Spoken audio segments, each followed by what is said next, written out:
Bonjour et bienvenue la team, me voici pour la vidéo numérologique de l'année 2026. Je suis très contente de vous accueillir pour cette vidéo, je sais qu'elle va faire énormément de bien parce que l'année 2026 va être beaucoup plus punchy que l'année 2025 et on sera tous ravis de la terminer cette année 2025. Elle a été éprouvante, elle a été, comme je vous l'ai dit, hyper émotive parce qu'il le fallait, parce que les émotions vous permettent d'aller purger ce qui doit l'être. N'en est-il pas moins qu'elle a été usante, on va pas se mentir, nécessaire, purgeante, mais usante quand même. Donc, cette fois-ci, je vais essayer de vous faire une vidéo, je dis bien essayer parce que vous connaissez mon talent pour le blabla time. Je vais essayer de décortiquer la vidéo rapidement, sachant que je vous fais une vidéo tous les mois pour vous annoncer la météo précise du mois. Je vais essayer de la faire un tout petit peu moins longue parce que, effectivement, quand c'est très très long comme ça, on retient pas tout. Donc, je vais essayer de vous donner les grandes lignes de 2026. Alors déjà, dans numérologie, il faut prendre en compte tous les chiffres. Donc dans le 2026, on a le 2, deux fois, donc on va avoir vraiment le rapport à l'autre à travailler. On a le 6 aussi, qui parle d'harmonie, de famille, d'arrondi. Le 2 et le 6 sont deux chiffres arrondis. Donc vous voyez, on va être dans une harmonie, on va être dans quelque chose un petit peu plus rond. Je sais, certains pourraient me dire, le 9 c'est quand même très très rond. Mais on avait du 5 exigu qui est venu foutre un peu le chaos l'année dernière parce qu'il y avait besoin qu'il y ait du chaos, il y avait besoin de cassure dans certaines choses pour aller chercher du renouveau. Par contre, du 5, on passe au 6, une fois qu'on a cassé, qu'on est dans une sorte de seconde chance, on vient harmoniser et on vient chercher la paix dans le 6. Donc on va avoir du 2, on va avoir du 6, et tout ça, ça va nous donner 10. Donc vous savez en numérologie que le 0 intensifie le chiffre qui l'accompagne. Donc comme on est sur du 10, on va avoir des grands nouveaux départs et ça va être très très propulsé parce que quand vous avez du 10, c'est poussé, divinement poussé. Vous voyez ce que je veux dire? Donc ça va être à travailler à la puissance 10 000, un peu comme les maths. Donc ça va vraiment être à énormément travailler. Je me permets de vous ajouter que ça, c'est une météo de fond. Il faudra ajouter à ça votre année personnelle, que vous pouvez obtenir en additionnant d'ailleurs votre jour de naissance, votre mois de naissance. Vous obtiendrez un chiffre que vous viendrez ajouter à la vibration de l'année. Et là, ça vous permettra de connaître votre année personnelle en plus de ça. Je reviens donc sur le général. Donc, je me suis noté quelques petites choses. Donc l'énergie du 2, c'est une énergie de collaboration. C'est une énergie où on aime travailler avec les gens. C'est une énergie très féminine, tout comme le 6. Ce sont deux énergies féminines qui sont d'ailleurs en contradiction d'ailleurs avec... enfin en contradiction. Non, tout est toujours juste, mais qui seront un peu aux antipodes de l'énergie du 10. Le 10, c'est du yang, c'est du masculin, c'est de l'action, on y va. Mais on y va intelligemment. Parce que comme on a du 2, donc on a du collaboration, donc on n'ira peut-être pas tout seul au front, on ira peut-être en freelance, on ira accompagné d'eux, on ira peut-être au service d'eux, vous pourrez être tout à fait travailler pour quelqu'un en tant que salarié. Il y a vraiment une énergie de femme et d'intuition dans le 2. Donc le 2, vous l'entendez souvent dans mes vidéos, je prends toujours l'histoire du couple où l'homme va vers l'extérieur chercher des opportunités, il revient à la maison avec ses expériences, ses idées, madame en fait toute une tambouille, elle ressent des choses, elle voit des améliorations, elle en discute avec lui, et monsieur repart avec des idées nouvelles pour pouvoir conquérir des nouveaux marchés. Ça va être tout à fait le mood de cette année. C'est d'aller revenir en son centre. Il va y avoir un jeu de rentrer-sortir, si je puis me permettre, mais de dire retour d'expérience et d'aller écouter aussi votre petite voix interne. Votre polarité féminine va beaucoup vous aider en 2026. Écoutez la créativité, écoutez votre flair, donc ça on l'a beaucoup travaillé ces derniers temps, mais écoutez votre flair, écoutez ce qui vous anime aussi, peut-être aussi cesser de travailler Alors, on me dit pas seul, mais avec le sentiment de solitude. Donc, vous voyez comment ça vous parle. Des fois, on peut travailler pour son propre compte, mais on peut travailler avec des collaborateurs, vous voyez. Il y a quelque chose de travailler en équipe, en fait. Il vous sera demandé de vous réaliser parce que comme on arrive sur du 1, du 10, il faut vous réaliser, il faut faire des choses qui vous animent, il faut aller chercher vos opportunités et pas celles d'un autre, parce que vous verrez que vous serez challengé si vous allez trop vers les autres et que vous vous oubliez, ça c'est un travers du 6, on va en parler, vous serez pas équilibré, pouf, il y aura une sorte de jeu de boomerang. Donc le but, c'est que vous soyez épanoui pour pouvoir au mieux être en interaction avec les autres. Gardez bien ça en tête, que si vous êtes heureux, vous êtes bien dans votre vie, vous êtes bien aligné, et bien effectivement votre entourage va être à l'égal de ce que vous vivez et ça va propulser une belle énergie. Vous voyez comment la lumière, elle revient encore plus quand je dis ça. Donc ça va être un peu le mood de cette année. Et donc écoutez vos intuitions. Parfois, il y aura aussi dans le 2 les problèmes de doute, fusion, dépense. C'est 3 travers qui peuvent arriver avec le 2. Encore une fois, c'est du généraliste, on en parlera au mois le mois, hein. Donc là, on fait attention aux dépenses excessives qui peuvent combler des vides, hein. Ça, c'est un petit peu le problème du 2 dans sa fusion. Fusionner, c'est-à-dire que remettre son pouvoir à l'autre, c'est pas ce qui est demandé cette année, c'est reprendre son plein pouvoir, écouter ses propres aspirations. Donc effectivement, ça sera pas interdit parce que, tout est permissible, mais, vous sentirez, un malaise là-dedans. Si vous êtes, en fusion avec l'autre, au bout d'un moment, vous savez que ça ne peut pas durer ad vitam aeternam. À un moment, vous pouvez pas vous remettre dans les mains d'eux, remettre votre sort dans les mains d'eux et donc il y a un moment, ça clashera.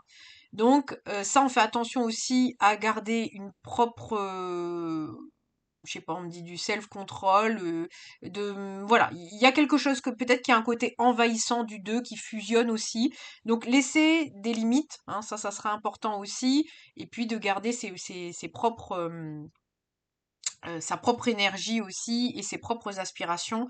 Travailler avec l'autre, oui. Travailler dans l'énergie de l'autre, non. Vous voyez ce que faut pas. Il va falloir à un moment travailler avec, de concert avec, mais pas en fusion avec. Ça, c'est des choses qui vont. C'est très difficile parce qu'on est dans des années 2000, donc le 2 nous impose de travailler avec l'autre, mais toujours en équilibrant le 2. Les doutes. Alors là, les doutes, par contre, ça peut être très très intéressant de venir les écouter. Donc l'exercice d'écriture, je vous le recommande tout le temps parce que ça c'est très très bien. Vous posez sur papier vos doutes. Si c'est de l'ordre émotionnel, vous allez très vite vous dire, oula, ça c'est un sentiment, c'est pas une réalité. Parce que quand vous posez les choses sur papier, vous vous rendez bien compte que ça n'existe pas. Tout comme les peurs. C'est le gros monstre dans le placard, et quand on le décortique, il n'existe pas, il n'a pas de prénom, et il n'est pas. Voilà, vous voyez? Et donc, cet exercice-là va beaucoup vous aider aussi dans cette année-là, c'est de venir vous introspecter, prendre un peu de recul, prendre un peu de repos, et puis de vous laisser aussi infuser, hein. Le 2, c'est la réception. Donc, c'est de recevoir aussi des choses, recevoir un conseil, recevoir de l'aide, recevoir des bénédictions, hein. Ça peut être des cadeaux aussi, ça peut être aussi le canal, hein, recevoir, hein, tout à fait comme la médiumnité, hein. Vous pouvez recevoir des idées inspirantes qui vont vous permettre de créer. On en arrive au 6, créer. Donc 6, on dit toujours en numérologie que c'est aussi l'énergie de la femme. Donc vous voyez, il y a beaucoup, beaucoup de polarité féminine. C'est la famille, c'est la femme. Certains pourraient dire c'est la femme enceinte, hein, c'est la création. C'est l'harmonie, l'équilibre, c'est l'équilibre, la beauté aussi des choses. C'est vraiment les choses très très englobantes. C'est le soin à l'autre, c'est être au service à l'autre, hein. L'énergie de la famille, on prend soin d'eux. Et on a aussi une énergie très très humaine dans le 6, qui va être justement de l'ordre de l'amour universel d'une famille, hein. On s'aime inconditionnellement, on s'aime avec nos différences, mais tout en gardant des limites saines pour ne pas être d'un côté fusionnel, intrusif, intrusif qu'on a déjà un peu dans le 2. Donc surtout, on se garde bien de garder ses propres limites et ne pas être intrusif à vouloir fusionner. Encore une fois, quand vous voulez faire ça, c'est parce qu'il y a un manque à gagner, hein, donc ça, il faut aller le travailler. Et puis, il y a le côté aussi du 6, c'est le sens des responsabilités. Je regarde en même temps parce que je veux essayer de ne rien laisser passer. Dans les infos, il y a le côté responsabilité, hein, responsabilité d'une famille, hein. Quand vous avez une famille, vous avez des enfants, vous en êtes responsable, effectivement. Et il y a un côté surresponsabilité et déresponsabilisation. Donc il va y avoir deux teams, ou alors il va y avoir des phases de vie ou des phases de l'année où vous vous sentirez tantôt d'un côté, tantôt de l'autre, il faudra revenir au milieu. C'est que le 6 est déséquilibré d'un côté, il va fuir les responsabilités, il va fuir le dialogue. Lui qui adore la paix va se disputer pour pouvoir mieux fuir derrière et couper le contact. Et de l'autre côté, on va avoir quelqu'un qui va demander de la communication intrusive, intensive, pour asseoir une sorte comment pourrais-je dire, de mainmise sur, un peu comme une maman surcouvante, on va dire. Et on va avoir aussi le je prends tous les problèmes des autres pour moi, et donc du coup je m'oublie, du coup je suis frustrée parce que moi j'ai plus de place. À quoi bon ma vie? Parce que d'un seul coup, il peut y avoir aussi ça. Alors, je pense à ça, au syndrome je sais plus comment on dit, du nid vide. Je crois que c'est comme ça qu'on dit. Où effectivement, on a une grande famille, on s'occupait que des autres, et quand les enfants partent, voilà. Et là, et là, c'est le drame. Et là, on doit tout reconstruire. Ça se fait très bien, mais pour parer à ça, cette année, il peut y avoir tous ces cas de figure qui se présentent à vous, parce que c'est tout à fait l'énergie du 6. On ne se sacrifie pas. Personne n'a vocation à se sacrifier. Donc on fait bien attention à l'équilibre de ce chiffre, parce que si vous vous sacrifiez, vous serez frustré. Dans tous les cas, et vous le répertoriez, non, vous allez le remettre sur quelqu'un. Alors répertorier, je ne sais pas, peut-être que vous allez répertorier. Ça va devenir des factures, des choses comme ça qui n'ont pas lieu d'être. Surtout quand on est au don, on est au service à l'autre, on donne sans attendre en retour. Donc il y a vraiment aussi quelque chose qui jouera dans ça, quand on a de l'amour et qu'on a de quoi donner, on donne quand on est plein. On donne pas quand on est vide, parce que sinon on en fait une facture d'une certaine manière en face, et ça vous allez voir, ça va être beaucoup beaucoup travaillé. Voilà un petit peu les énergies englobantes, et dans tout ça, il va nous être demandé en toile de fond de penser à nous, à nos aspirations. L'année dernière, en 2025, on a fait une sorte de to-do list des 9 dernières années, de tout ce qui nous est arrivé, bon, mauvais, hein, ça c'est l'interprétation de chacun, mais des choses qu'on a envie de garder, surtout, je préférerais dire ça, des choses qu'on a envie de garder, des choses qu'on n'a pas envie de garder, des regrets qu'on est peut-être allé chercher. Moi-même, je suis passée par ces introspections-là, et de me dire, mais à quoi bon des regrets? Alors certains disent, oh, faut les oublier. Moi, j'étais pas de cette team-là. J'ai préféré les poser sur papier et dire qu'est-ce qu'on en fait. Est-ce que c'est vraiment encore quelque chose qui est valable aujourd'hui? Et si oui, qu'est-ce que tu peux mettre en œuvre pour le faire et que ça ne bascule plus dans la case regret, mais chose accomplie? Voilà. Ça peut être des toutes petites choses, ça peut être des loisirs. Alors moi personnellement, si vous voulez un exemple, je me suis découvert une passion pour l'aviation, et je me suis dit, voilà, pourquoi je mettrais ça de côté, parce que l'argent, parce que si. On trouve toujours des solutions.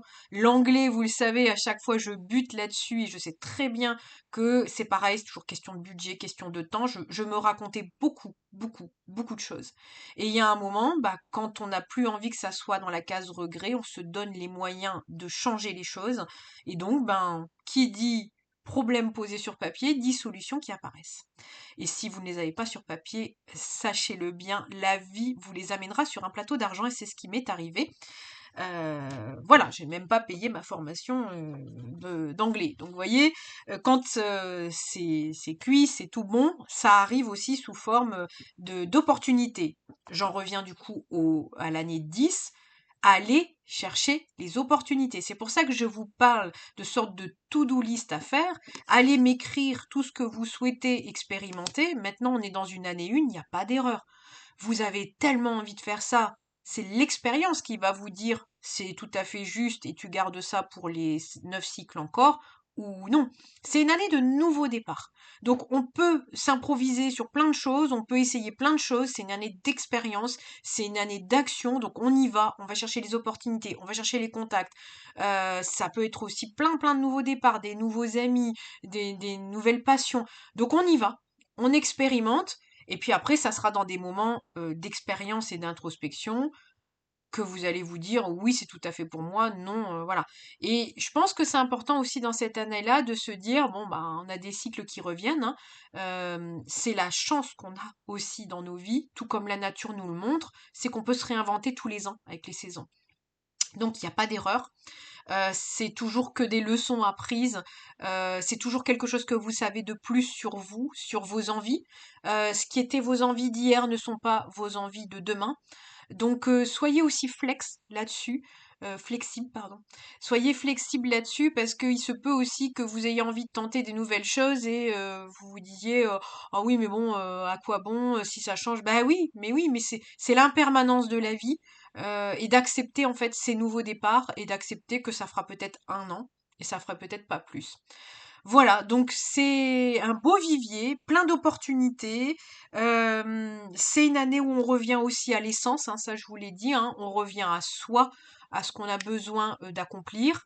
Euh, tout ce qui va être de l'ordre peut-être des doutes, ça sera peut-être un petit peu plus l'année prochaine, hein, on sera dans une année 2.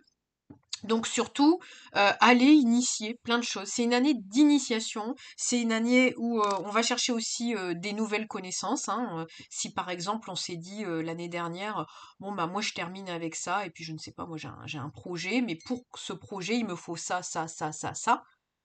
Bah en 2025 vous avez fait une to-do list de ce qu'il vous fallait, et ben en 2026, let's go.